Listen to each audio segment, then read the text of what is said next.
Emma Carson was 14 years old when her stepfather told her to leave and never come back.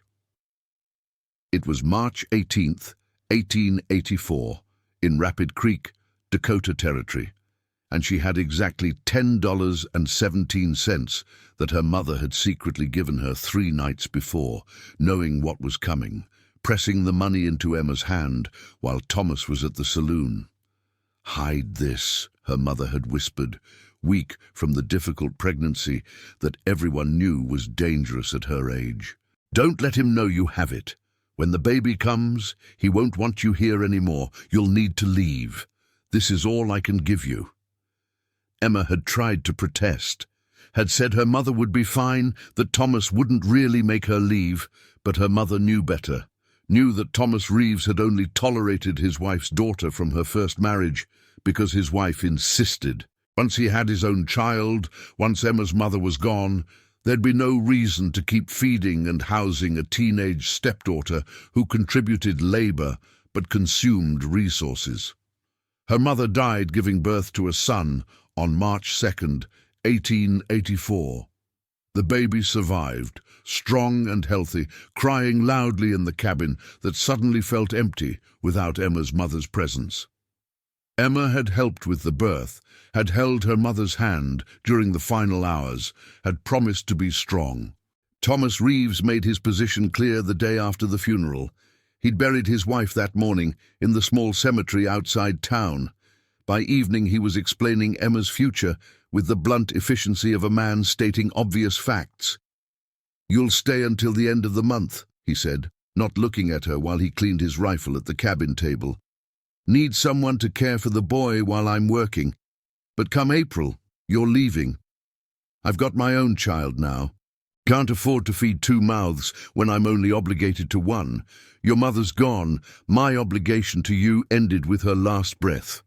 Emma was 14 years old, had no other family she could turn to. Her father, her real father, William Carson, had died when she was 7, crushed by a falling tree while clearing land for farming. Her mother's parents were both dead, had died within a year of each other when Emma was 10. She had no aunts or uncles willing to take in a teenage girl who'd consume food, require clothing, and contribute nothing but labor until she was old enough to marry off. In 1884, Dakota Territory, a 14-year-old girl with no family, had limited options, all of them bleak. She could find work as a domestic servant, sleeping in someone's kitchen, working 16 hours daily for room and board, and maybe $2 monthly. She could accept marriage to whoever was desperate enough to take a child bride, probably an older widower needing someone to raise his existing children and provide labor. She could try to find factory work in a larger city, though getting there would cost money she didn't have, and factory conditions often killed young workers within years. Emma chose a 4th option nobody expected. She'd build her own house and claim her own future. $10 wouldn't buy much. A proper cabin required hundreds of dollars in lumber, nails, and supplies.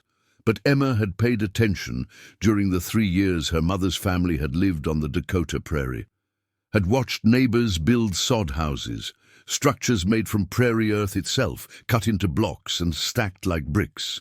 Sod construction was nearly free. The materials were literally beneath your feet. She walked to the land office and asked about unclaimed homestead parcels. The clerk, a middle-aged man named Robert Walsh, looked at the small girl with skepticism. "Homestead claims require you to be 21 or head of household. You're a child. You can't file a claim." "Can I squat on unclaimed land, build a structure and live there?" "Technically, yes, but it's not legal ownership. Someone could file a claim and evict you, and a 14-year-old girl alone on the prairie will die. This isn't safe or practical." "Where's the nearest unclaimed land close to town?" Walsh sighed and showed her the survey maps. There was a quarter section, 160 acres, about 2 miles from Rapid Creek. Too close to town to be truly isolated, too far from resources to be desirable, rocky soil, poor for farming. Nobody wanted it. "That one," Emma said. "I'll build there." She walked to the general store with her $10 and made careful purchases. A good spade, $3. A handsaw, $2. 50 feet of rope, $1. A small cast-iron pot, $1. A wool blanket, $2. Box of matches, 50 cents. That left 50 cents for emergency food.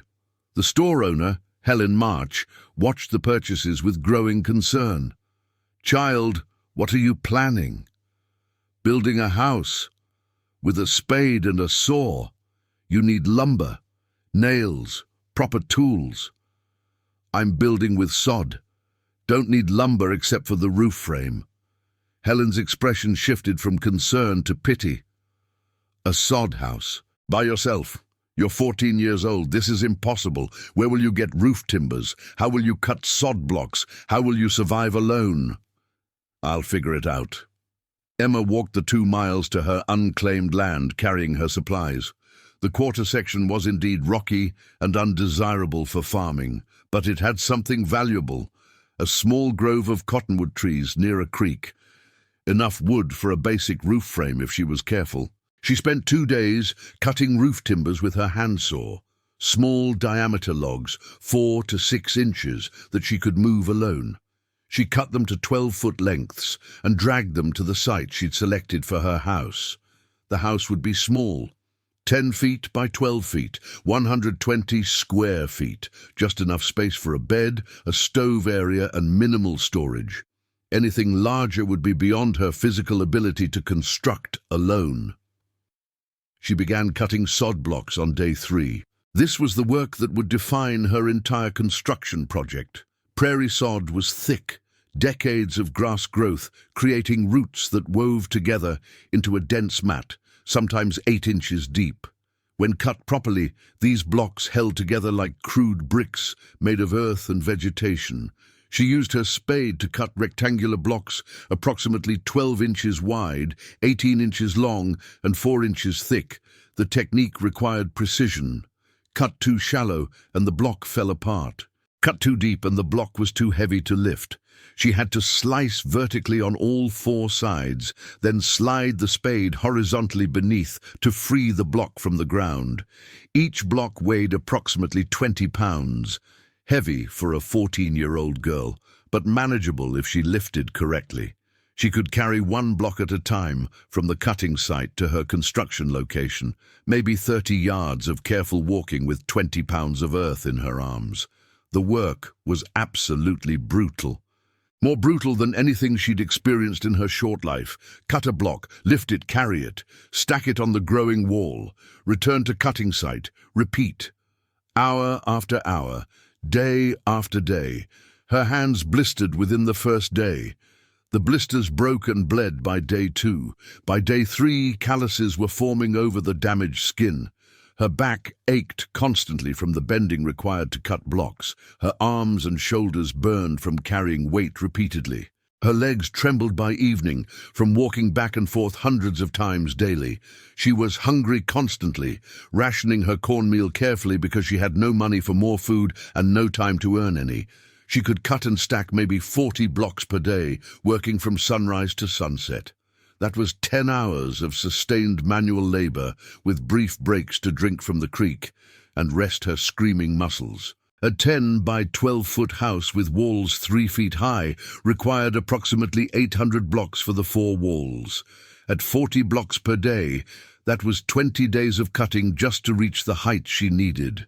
She had no tent, slept on the ground wrapped in her wool blanket, ate sparingly from the 50 cents worth of cornmeal she'd bought, drank from the creek, worked alone with no help and no encouragement.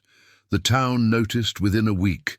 The 14-year-old girl Thomas Reeves had kicked out was living on the prairie alone, trying to build a sod house with a spade. People came to watch, not to help, to watch the inevitable failure of a child attempting adult survival. By day 10, her walls were 18 inches high. The structure looked less like a house than a rectangular ditch. People mocked openly. The child was building a hole in the ground, a grave for herself.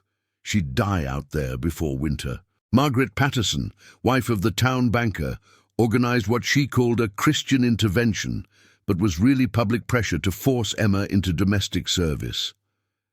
"Emma, dear, this is foolishness. You're a child. You can't survive alone. You can't build a house.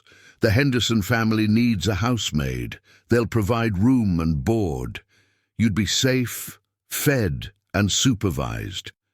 This is a reasonable solution. I don't want to be a servant. I want my own home. You're 14. You don't get to want things. You need to accept your situation. You're an orphan with no resources. Service is the appropriate path. Building a sod shack alone is dangerous and improper. I'm not stopping. Then you'll die, and the community won't be responsible for your stubborn pride." Emma kept building.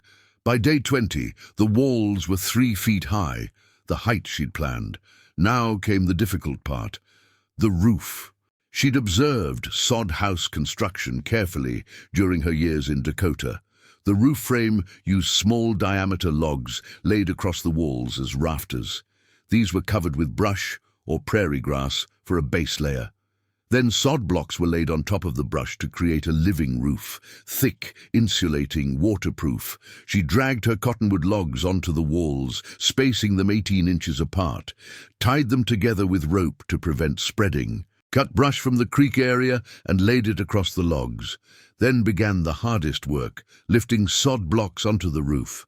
At 14, she couldn't lift a 20-pound block above her head safely. Instead, she built a ramp of stacked sod against one wall, carried blocks up the ramp, pushed them onto the roof, positioned them carefully, created the sod roof layer by layer. This took another 10 days. Brutal work, dangerous work. One mistake and she'd fall, injuring herself with no one to help. But she worked methodically, carefully, using rope to secure herself while working at height. By early May, the house was weather-tight. Walls of stacked sod blocks 3 feet high, roof of sod on brush on cottonwood rafters, one small door opening on the south side, one window opening, unglazed, just an opening she'd cover with oiled cloth if she could afford it. The interior was dark and damp, but it was shelter. Built entirely from material she'd gathered herself, except for the rope and tools bought with her $10. She'd built a house, at 14, alone, with virtually no money. The town's reaction shifted from mockery to uneasy amazement. The child had actually done it. The sod shack was crude, small, and obviously inadequate for long-term living. But it existed. A 14-year-old girl with $10 had created shelter from prairie earth. Robert Walsh from the land office came to see it, walked around the small structure with an expression of disbelief. "You actually built this, alone, at your age?" "Yes." "It's not legal homestead ownership. You're too young to file a claim. But if you can survive on this land for the required period, when you turn 21, you could file for the parcel retroactively. The improvements would count toward the homestead requirements." "I plan to survive." Through summer, Emma improved her house. She had no money, but she had time and determination. She gathered prairie grass and packed it between the inner and outer faces of her sod walls where gaps existed, created insulation from the dried grass that would trap air and reduce heat loss. She dug a cold trap entrance. Instead of having the door open directly into the living space, she excavated a small entry area below ground level, about 3 feet deep and 4 feet long. You'd step down into this entrance pit, then up through the door into the main room. Cold air, being denser, would settle in the pit rather than flowing into the living space. A simple physics solution that cost nothing but labor. She couldn't afford a stove. Instead, she built a small fireplace in one corner using rocks from the creek, created a chimney from more sod blocks. It worked adequately for cooking and minimal heating. By September, her sod house had features most sod houses lacked. Double wall thickness from stacked blocks with grass insulation, cold trap entrance, thick sod roof providing excellent insulation. The structure was small and crude, but it was engineered for survival. She supported herself by working odd jobs in town, washing clothes for 50 cents, mending for 25 cents. Any work that paid anything saved every penny for winter supplies. The community's attitude remained dismissive. The girl had built a shelter, but she wouldn't survive winter. Dakota Territory winters killed prepared adults. A 14-year-old alone in a sod shack would freeze. It was just a matter of time. November brought cold weather, temperature dropping to 10 degrees. Emma's sod house, thick-walled and insulated with prairie grass, maintained 45 degrees inside with a small fire burning. Her neighbors in wooden cabins were burning wood continuously and struggling to maintain 50 degrees. Sod was an exceptional insulator. The thick earth walls absorbed heat slowly and released it slowly. The double-wall construction with grass insulation Emma had created was superior to single-wall sod houses. Her tiny space heated efficiently with minimal fuel.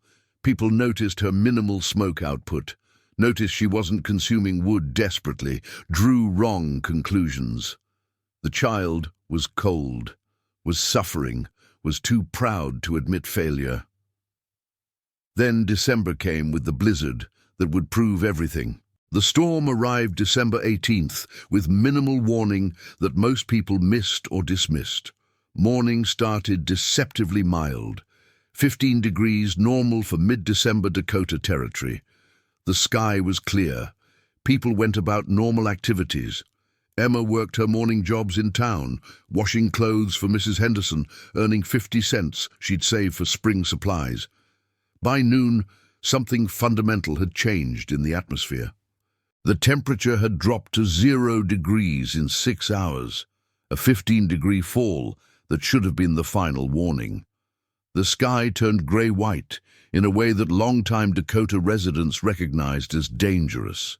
The wind shifted to come directly from the north, bringing Arctic air straight down from Canada across hundreds of miles of open prairie with nothing to slow or warm it. By 2 p.m., the first snow began. Not gentle flakes suggesting gradual accumulation. Heavy, dense snow falling so thick it created whiteout conditions within 20 minutes.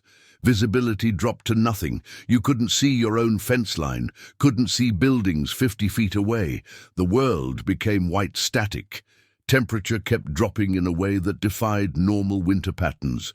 0 became -5, -5 became -10, -10 became -15. The wind built from 20 miles per hour to 30, then 40, then sustained at 50 miles per hour, with gusts reaching 70. The combination of -20 degrees and 50-mile-per-hour wind created effective temperature approaching -50 degrees. Exposed skin froze in under 90 seconds. Breathing unprotected air burned lungs with ice crystals forming in airways. This wasn't normal Dakota winter. This was Arctic assault conditions that killed unprepared people within minutes of exposure. Emma's sod house held heat remarkably well. The thick earth walls, 3 feet of sod blocks with prairie grass insulation, acted as thermal mass. The cold trap entrance prevented cold air from flowing into the living space. The thick sod roof prevented heat loss upward. She burned a small fire in her stone fireplace. The tiny 120-square-foot space reached 55 degrees and stayed there. Her fuel consumption was minimal. The sod wall stored heat during the day and released it at night. Her neighbors were suffering by hour 3. The Morrison family's wooden cabin couldn't maintain 50 degrees despite burning wood continuously. The Schmidt house was dropping toward 40 degrees. The Henderson family's children were showing signs of cold exposure. At midnight, Catherine Morrison came through the storm to Emma's sod house, knocked desperately. Emma opened the door, opened the upper door because you had to step down into the cold trap first, and warm air was there despite the tiny space and minimal fire. "Please," Catherine said, frost-covered and desperate. "Our cabin can't stay warm. The children are so cold. Can we stay here just until the storm passes?" Emma looked at her tiny 120-square-foot house. Could she fit more people? How many? 5 of us. The Morrison family crowded into the sod house, 5 people in a space meant for 1. They sat on the floor around the small stone fireplace, and they were warm. The tiny sod structure with its insulated walls and cold trap entrance maintained temperature better than their large wooden cabin with a proper stove. An hour later, more desperate knocking. The Henderson family. Thomas Henderson carrying his youngest daughter, aged 3, who was showing signs of dangerous hypothermia, lethargy, confusion, skin turning greyish-blue, despite being indoors in their wooden cabin moments before. His wife, Catherine, held the hands of their 2 older children, ages 6 and 8, both shivering violently, all 4 showing clear cold exposure from sustained time in a house that couldn't maintain adequate temperature. Emma directed them down into the cold trap, then into the main room. 10 people now, in 120 square feet. They sat pressed together on the packed earth floor that Emma had smoothed and covered with prairie grass for insulation. Their body heat combined. Their breath created moisture in the small space, but the sod walls absorbed it rather than allowing condensation that would drip cold water on occupants. Then the Schmidt family arrived near midnight. Wilhelm and Greta Schmidt with their 4 children, ages 4 through 10. Their wooden cabin stove had been burning maximum continuously since the storm started. They'd consumed half their winter wood supply in 8 hours, trying to maintain 45 degrees. The children were developing frostbite on toes and fingers, despite being indoors, wearing every piece of clothing they owned. Wilhelm had made the desperate calculation that they'd die if they stayed in their own home. 15 people now in Emma's 120-square-foot sod house. It seemed impossible. Adults were sitting with knees drawn up, backs against the thick sod walls, shoulders touching the person next to them on both sides. The children were layered in the sleeping area Emma had created in one corner, the youngest ones in the middle warmest positions, older children wrapping around them, creating a mass of shared body heat. And the temperature in the tiny sod house stayed at 58 degrees. The physics worked exactly as Emma had unknowingly designed them to work. 15 people at rest generate approximately 1,500 BTU per hour from metabolic heat. The small fire in her stone fireplace added another 2,000 BTU. Total heat output of 3,500 BTU, warming 540 cubic feet. The volume of her house after accounting for all the people and furnishings. That was more than 6 BTU per cubic foot per hour, more than adequate for the 90-degree temperature difference between inside and outside. The thick sod walls prevented heat loss while storing thermal energy. The cold trap prevented cold air from flowing in when the upper door was opened. The sod roof prevented heat from escaping upward. The house, built by a 14-year-old with $10, was maintaining 15 people at comfortable temperature during minus 25-degree weather with 50-mile-per-hour wind. Meanwhile, expensive wooden cabins with proper stoves were failing to keep single families above 40 degrees, despite consuming wood at unsustainable rates. Emma kept the fire fed with minimal wood. The sod walls stored heat. The cold trap prevented cold air infiltration. The tiny space meant body heat from 15 people contributed significantly to warmth. Temperature stayed at 58 degrees throughout the night. The blizzard lasted 26 hours. Through all of it, 15 people stayed warm in the sod house the town had called a joke. The structure built with no money by a child, everyone had pitied. When the storm broke on December 19th, families emerged to find their wooden cabins barely above freezing. Their fuel supplies depleted, their children cold, despite maximum heating efforts. And they understood completely. The sod house wasn't a joke. It was superior engineering using materials nobody valued. The 14-year-old everyone had dismissed understood something about thermal mass and insulation that everyone else had missed. Thomas Henderson came to Emma on December 20th. Not to criticize, to apologize. You were right And we were all wrong. Your house stayed warm with 15 people and minimal fuel. My house barely kept my family alive. I'm sorry we mocked you. The community's transformation was immediate and total. The child they'd pitied, the girl they'd assumed would die, was now the builder they needed to learn from. By the end of December, 6 families had approached Emma asking for help understanding sod construction principles. She taught them everything she'd figured out through trial, error, and observation. Taught them in the practical way she'd learned.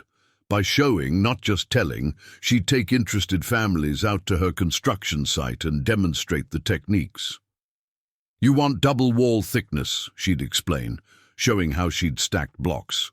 Not just single rows. Stack them in overlapping patterns like bricklaying, creates a wall that's 3 feet thick instead of 18 inches.